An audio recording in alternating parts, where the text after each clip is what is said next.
दृष्टि आईएएस के audio article programme में एक बार फिर से आपका स्वागत है।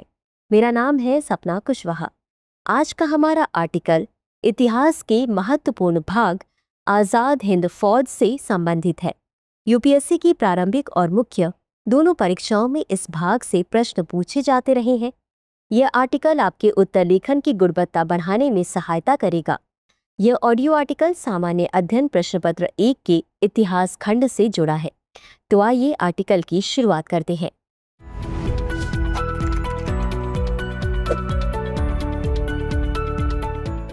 आज़ाद हिंद फौज भारतीय स्वतंत्रता संग्राम का एक ऐसा अध्याय है जो साहस, समर्पण और देशभक्ति की अनगिनत कहानियों को समेटे हुए है। जब भारत ब्रिटिश शासन के अधीन था, तब देशवासियों के दिलों में आज़ादी की ज्वाला जल रही थी। ऐसी ही एक मशाल थी आज़ाद हिंद फौज, जिसने युवाओं के हौसले को बुलंद किया और पृथक हथियारबंद बल के रूप में स्वतंत्रता की लड़ाई में भाग लिया। नेताजी सुभाष चंद्र बोस के नेतृत्व में इस सेना ने ब्रिटिश साम्राज्य के खिलाफ न केवल युद्ध किया, बल्कि अपने साहस से भारतीय इतिहास में अमिट छाप छोड़ी। जब हम आज़ाद हिंद फौज की वीरगाथा सुनते हैं तो याद आता है उसका वह नारा, तुम मुझे खून दो, मैं तुम्हें आज़ादी दूंगा। यह आज़ादी की लड़ाई का अमर मंत्र बन गया, जो आज भी प्रेरणा देता है। आज़ाद हिंद फौज के गठन उसके प्रमुख सेनानियों, सैन्य अभियानों, सामाजिक राजनीतिक प्रभाव और अंततः इसके महत्व को समझने का प्रयास है।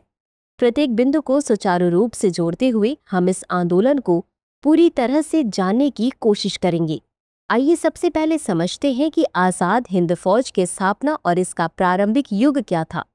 द्वितीय विश्व युद्ध के दौरान वर्ष 1942 में दक्षिण पूर्व एशिया में रह रहे प्रवासी भारतीयों और ब्रिटिश सेना के भारतीय युद्धबंदियों ने भारत को आज़ाद कराने की मजबूत इच्छा के साथ मिलकर एक अलग स्वतंत्र सेना की नींव रखी, जिसे आगे चलकर आज़ाद हिंद फौज के नाम से जाना गया। इस फौज का मुख्य उद्देश्य था ब्रिटिश साम्राज्य को ताकत के बल पर भारत से हटाना और देश को स्वतंत्र कराना।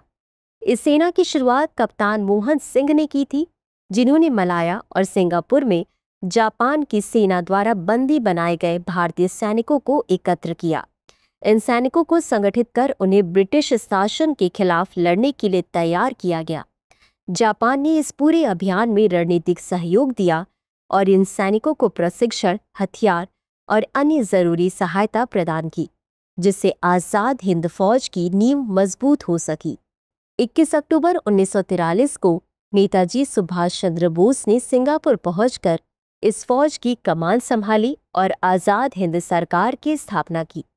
यह एक निर्वासित सरकार थी जिसे जापान, जर्मनी, इटली, थाईलैंड और बर्मा सहित कई देशों ने मान्यता दी। यह सरकार उस काल में भारत की आज़ादी की सबसे सशक्त आवाज़ थी।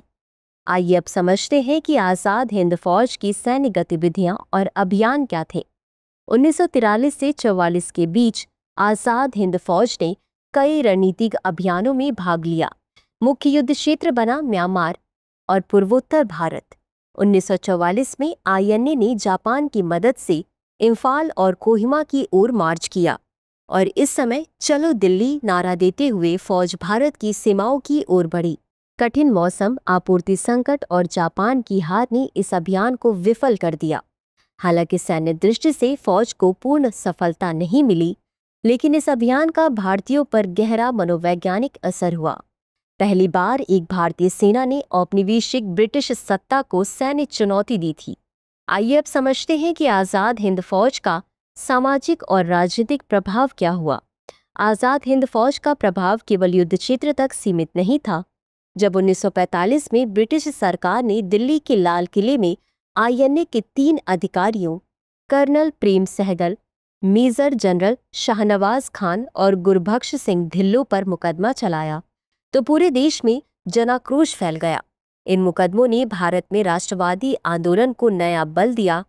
महात्मा गांधी, जवाहरलाल नेहरू जैसे राष्ट्रीय नेताओं ने फौज के कार्यों की सराहना की। पूरे देश में छात्रों, युवाओं और सैनिकों में आज़ादी की भावना और तेज हो गई। यह फौज उस समय एक प्रतीक बन गई।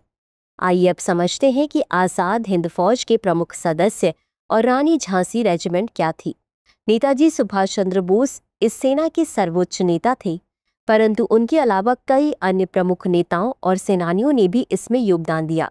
लक्ष्मी सहगल के नेतृत्व में रानी झांसी रेजिमेंट की स्थापना हुई। यह एक पूर्ण महिला रेजिमेंट थी। यह रेजिमेंट भारत में पहली बार महिलाओं की सैन्य भागीदारी का प्रतीक बनी। कर्नल प्रेम सहगल, शाहनवाज खान, ढिल्लों जैसे अधिकारियों ने मोर्चा पर नेतृत्व किया। आईएनए की सबसे बड़ी विशेषता थी इसकी विविधता। इसमें हिंदू, मुस्लिम, सिख, ईसाई सभी धर्मों के लोग थे जो आज़ादी के लिए एकजुट हुए। आइए अब समझते हैं कि आज़ाद हिंद फौज का पतन, विरासत और महत्व क्या था। 1945 में जापान के आत्मसमर्पण के साथ ही आईएनए के सैन्य अभियान समाप्त हो गए। इसके बाद अधिकांश सैनिक गिरफ्तार हुए और ब्रिटिश सरकार ने मुकदमे चलाए, परंतु इसने पूरे देश में जो जन जागृति उत्पन्न की, उसने अंततः भारत की स्वतंत्रता की प्रक्रिया को तीव्र कर दिया। ब्रिटिश शासन के अंत में तत्कालीन ब्रिटिश प्रधानमंत्री ने भी माना कि भारतीय नौसेना विद्रोह और आज़ाद हिंद फौज का प्रभाव भी वह कारण बना जिससे ब्रिटेन को भारत छोड़ने का निर्णय लेना पड़ा। आज़ाद हिंद फौज का वास्तविक मूल्य उसकी राजनीतिक चेतना, युवाओं को संगठित करना और औपनिवेशिक सत्ता के विरुद्ध संघर्ष को प्रत्यक्ष युद्ध में बदलने में निहित था। निष्कर्ष: आज़ाद हिंद फौज भारतीय स्वतंत्रता संग्राम की वह मशाल थी जो विभिन्न भाषाओं, धर्मों और संस्कृतियों के लोगों को एक सूत्र में पिरोकर स्वतंत्रता के लिए लड़ने को प्रेरित करती रही। नेताजी सुभाष चंद्र बोस के नेतृत्व में इस सेना ने न केवल शत्रु से युद्ध किया, बल्कि देशवासियों के मनोबल, विश्वास और राजनीतिक चेतना को भी अभूतपूर्व ऊंचाइयों पर पहुंचाया। भले ही आईएनए ने सैन्य रूप से पूर्ण सफलता न पाई हो, इसका असली महत्व भारतीय राष्ट्रीय आंदोलन को नई दिशा देना, युवाओं में आज़ादी की भावना जगाना और ब्रिटिश साम्राज्य की मजबूती को चुनौती देना था।